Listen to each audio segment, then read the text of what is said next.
akan mempresentasikan hasil diskusi kami terkait dengan proyeksi sektoral serta penilaian proyek dan analisis biaya manfaat. Sebelum itu, perkenalkan saya Fadil Abdi Faridre. Saya Khairati Hisan. Saya Narmadani Wijaya. Saya Fitri Bidareka. Saya Windy Jirato Khaira. Baik, untuk materi pertama itu mengenai dengan perencanaan pembangunan.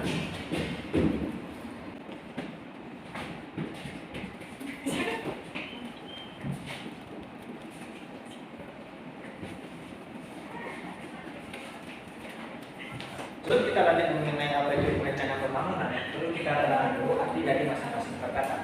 Perencanaan adalah usaha suatu pilihan tindakan dan berbagai alternatif yang mungkin dapat tersedia meliputi strategi, kebijakan program, proyek, dan prosedur dalam rangka mencapai tujuan organisasi. Kemudian kata pembangunan memiliki arti sebagai suatu proses kegiatan masyarakat atas perkara sendiri atau pemerintah dalam memperbaiki kondisi ekonomi, sosial dan budaya berbagai komunitas, mengintegrasikan berbagai komunitas ke dalam kehidupan bangsa, menciptakan kemampuan dan memajukan bangsa secara terpadu. Sehingga perencanaan pembangunan dapat diartikan sebagai proses penting dalam menciptakan keberlanjutan dan kemajuan suatu negara atau daerah melalui perencanaan yang terstruktur dan terorganisir tujuan-tujuan jangka panjang yang dapat dicapai dengan efektif. Untuk perencanaan pembangunan amanahnya terdapat dalam Undang-Undang Nomor 25 Tahun 2004, di mana pelibatan masyarakat dalam perencanaan pembangunan tidak terlepas dari kebutuhan otonomi daerah. Dengan adanya otonomi daerah dan adanya sistem perencanaan yang baru, memberikan manfaat tersendiri bagi masyarakat karena bisa menyalurkan keinginan dan harapan selama ini sering sekali tidak sesuai dengan apa yang diperhatikan dalam pemerintahan tersebut. Baik, sekian materi yang dapat saya sampaikan. Baik, terima kasih. Selanjutnya untuk materi mengenai proyek akan disampaikan oleh Khairati pun juga silakan. Baiklah, saya akan menyampaikan mengenai proyek.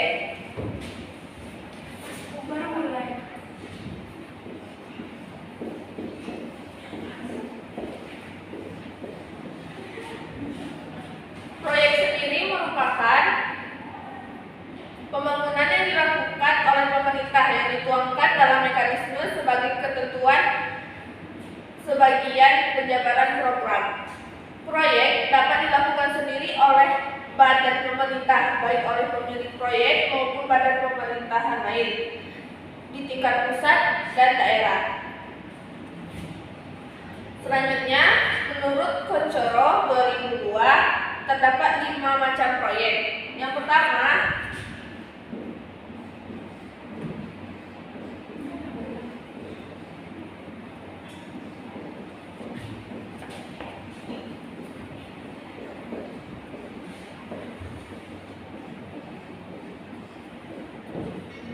proyek inovasi teknologi. Proyek-proyek ini biasanya berupa proyek pengenalan varietas unggul dan proyek penggunaan sarana produksi modern seperti traktor dan pompa. Yang kedua yaitu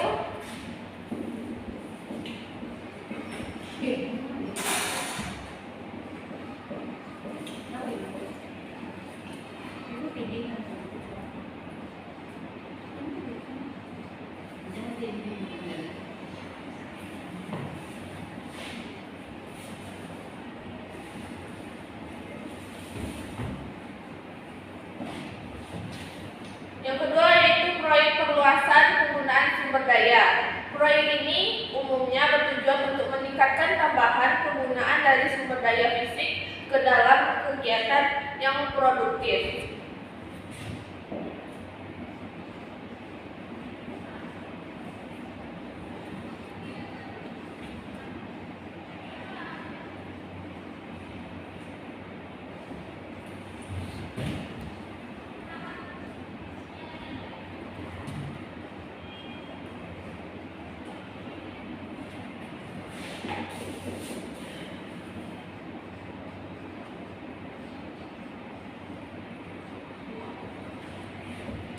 ketiga yaitu proyek perbaikan status golongan ekonomi lemah. Proyek ini umumnya berorientasi pada perubahan status ekonomi dan kesejahteraan dari golongan tertentu.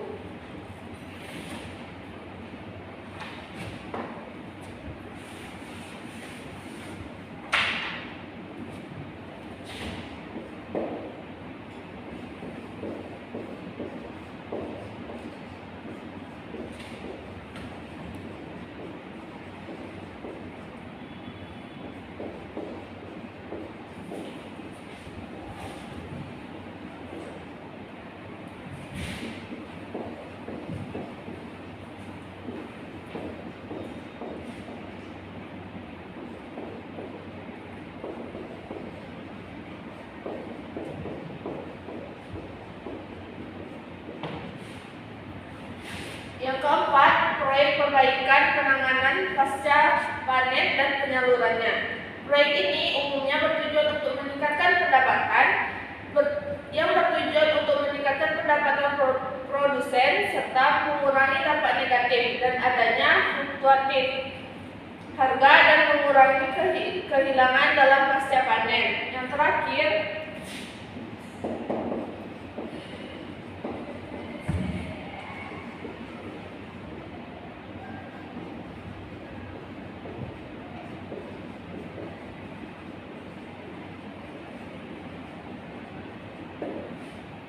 yaitu proyek pembinaan kelembagaan. Proyek ini merupakan proyek terutamanya menekankan pada pembinaan kelembagaan yang menunjang dan menjamin peningkatan produksi. Selanjutnya, aspek yang harus ada pada suatu proyek, yaitu tujuan. Yang kedua, sasaran yang akan dicapai. Yang ketiga, cara mengukur keberhasilannya. 4, jangka waktu pelaksanaannya. 5, tempat pelaksanaannya. 6, cara melaksanakan. 7, kebijaksanaan untuk menjamin proyek itu dapat dilaksanakan. Dan yang terakhir, biaya serta tema yang diperlukan dan badan yang dapat melaksanakannya. Sekian, saya kembalikan kepada moderator. Terima kasih. Baik, terima kasih. Selanjutnya analisis mengenai analisis terdapat oleh Obi, dipersilakan. Baiklah, selanjutnya terkait tentang analisis daya manfaat.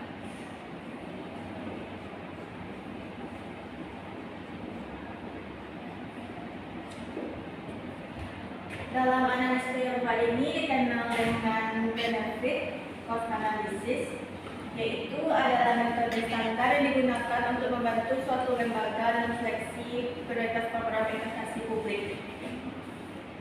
Sumber daya di sini memiliki beberapa faktor. Yang pertama yaitu sumber daya alam, yang kedua sumber daya manusia, dan yang ketiga sumber daya modal.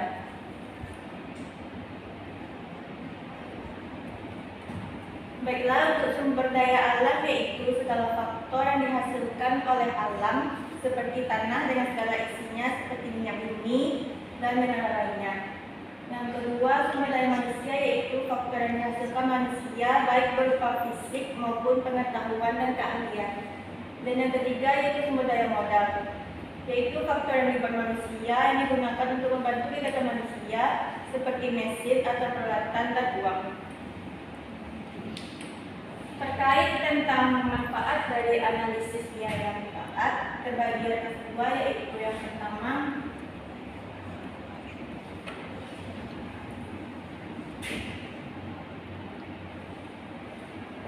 yaitu manfaat ini manfaat bagi orang-orang yang terlibat di keseluruhan proyek.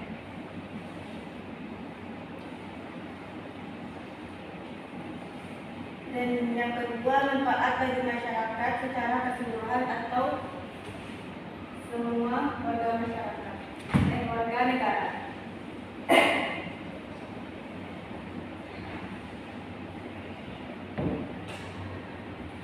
Maksud dari manfaat bagi seluruh proyek yaitu peserta proyek seperti pemilik modal, para pekerja yang ada di proyek tersebut. Istilah ini dalam analisis proyek selanjutnya disebut dengan analisis finansial.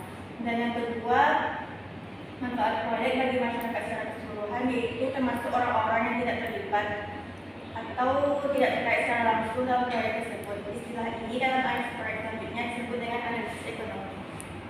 Baiklah, sekian penjelasan saya kembalikan ke moderator. Baik, terima kasih. Materi selanjutnya mengenai manfaat analisis perencanaan pembangunan disampaikan oleh Intan. Boleh Intan, dipersilakan. Baiklah, selanjutnya saya akan menjelaskan tentang manfaat analisis proyek. Gray et al. Yang pertama yaitu mengetahui tingkat keuntungan.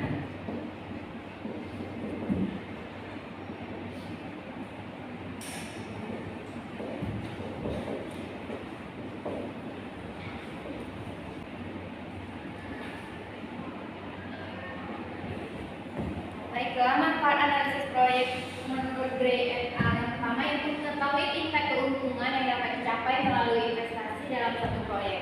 Yang kedua yaitu menghindari pemborosan sumber daya. Yang ketiga itu mengadakan penilaian terhadap peluang investasi yang ada sehingga kita dapat memilih alternatif proyek yang paling menguntungkan. Yang keempat yaitu memilih alternatif proyek yang paling menguntungkan dan menentukan prioritas investasi. Selanjutnya saya akan menjelaskan tentang siklus proyek.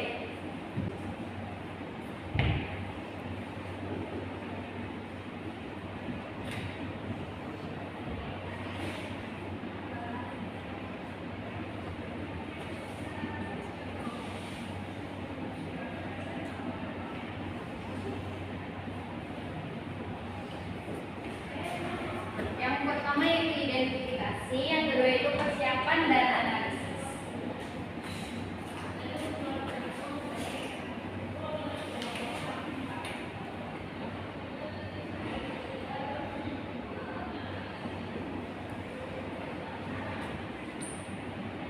Yang ketiga yaitu penilaian.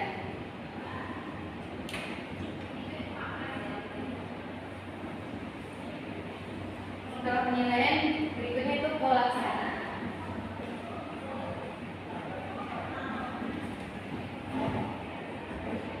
Setelah pelaksanaan dilakukan, selanjutnya yaitu evaluasi.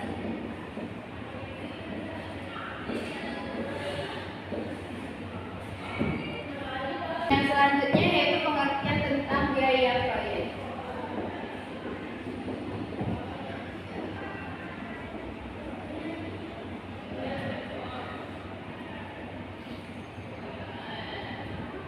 Biaya proyek itu diperhitungkan dalam analisis proyek adalah biaya-biaya yang dapat dikuantifikasi atau dihitung atau berpengaruh terhadap suatu proyek seperti biaya investasi dan lain-lain.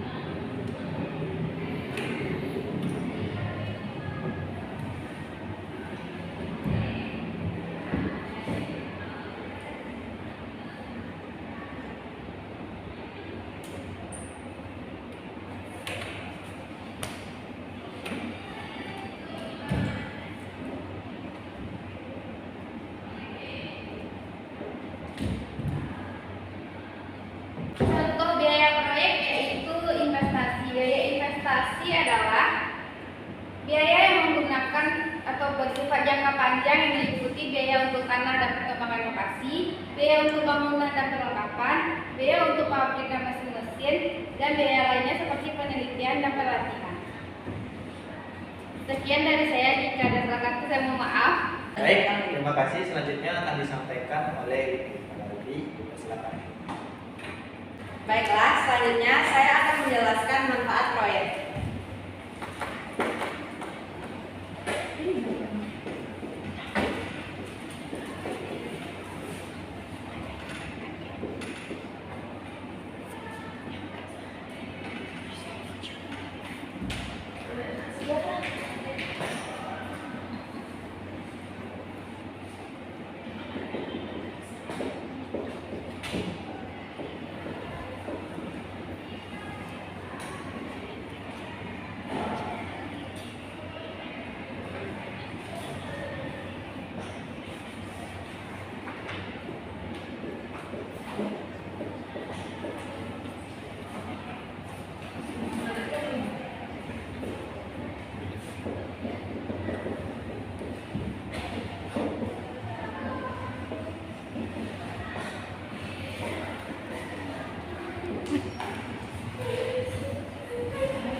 Nah, manfaat proyek terbagi dua, yaitu yang pertama manfaat langsung dan manfaat tidak langsung. Yang pertama, manfaat langsung atau direct benefit, yang dimana manfaat langsung adalah manfaat yang dapat digunakan dan dapat diukur sebagai akibat adanya investasi. Manfaat yang dimasukkan atau diperhitungkan dalam analisis proyek berupa manfaat yang dapat dihitung atau dikuantifikasikan, sedangkan manfaat yang tidak dapat dihitung, dimasukkan atau diperhitungkan sebagai manfaat yang perlu diperhatikan dalam pengambilan keputusan layak atau tidaknya suatu proyek. Selain manfaat langsung, manfaat dari suatu proyek juga bisa berupa manfaat tidak langsung atau indirect proyek, yang merupakan manfaat yang secara nyata diperoleh secara tidak langsung dari adanya suatu proyek dan bukan merupakan tujuan dari suatu proyek. Contohnya adalah proyek irigasi. Selain tenaga kerja setempat digunakan oleh proyek, muncul pula kegiatan di bidang-bidang lain yang diakibatkan oleh proyek tersebut. Misalnya saja, ternyata irigasi tersebut manfaatnya tidak saja untuk irigasi, tetapi juga sebagai sarana rekreasi sehingga menimbulkan kegiatan-kegiatan ekonomi baru di daerah tersebut seperti warung dan toko-toko baru atau tempat-tempat hiburan yang tidak sedikit sumbangannya dalam menciptakan lapangan kerja baru. Nah, selanjutnya yaitu kesimpulan dari materi yang kami presentasikan, yaitu tentang proyeksi sektoral serta penilaian proyek dan analisis biaya manfaat. Yang pertama yaitu kesimpulannya, secara konsep analisis proyek terbagi menjadi analisis finansial yang melihat segala sesuatu yang berkaitan dengan proyek dari sudut pandang orang yang terlibat langsung dengan kegiatan proyek, dan analisis ekonomi yang melihat segala sesuatu berkaitan dengan proyek dari sudut pandang masyarakat secara keseluruhan termasuk yang tidak terlibat dengan proyek. Nah, yang kedua, analisis proyek mencoba untuk menentukan dan menilai biaya-biaya dan manfaat yang akan timbul dengan adanya proyek dan membandingkannya dengan kondisi tanpa proyek. Nah, perbedaannya adalah tambahan manfaat basic dari adanya investasi proyek. Nah, yang ketiga, analisis proyek sering disebut juga sebagai analisis biaya. Oleh karena itu, identifikasi biaya dan manfaat menjadi hal yang sangat penting. Biaya merupakan pengeluaran atau pengorbanan yang dapat menimbulkan pengurangan terhadap tujuan atau manfaat yang diterima, sedangkan manfaat adalah segala sesuatu yang dapat membantu suatu tujuan. Nah, agar analisis manfaat biaya ini dapat mencapai sasaran dari berbagai pihak, tentu saja studi yang dilakukan harus memenuhi beberapa persyaratan berikut. Nah, yang pertama yaitu dilakukan dengan teliti dan penuh kehati-hatian. Yang kedua, dilakukan hubungan data yang lengkap. Yang ketiga, dilakukan dengan kejujuran. Yang keempat, dilakukan dengan objektif. Yang kelima, dilakukan dengan adil, tidak memihak kepentingan tertentu. Dan yang terakhir, dapat diuji ulang jika diperlukan untuk menguji kebenaran hasil studi. Sekian dari saya, kembalikan kepada moderator. Dan sekian presentasi dari kelompok 7. Apabila ada salah kata atau penyampaian kami mohon maaf. Assalamualaikum warahmatullahi wabarakatuh.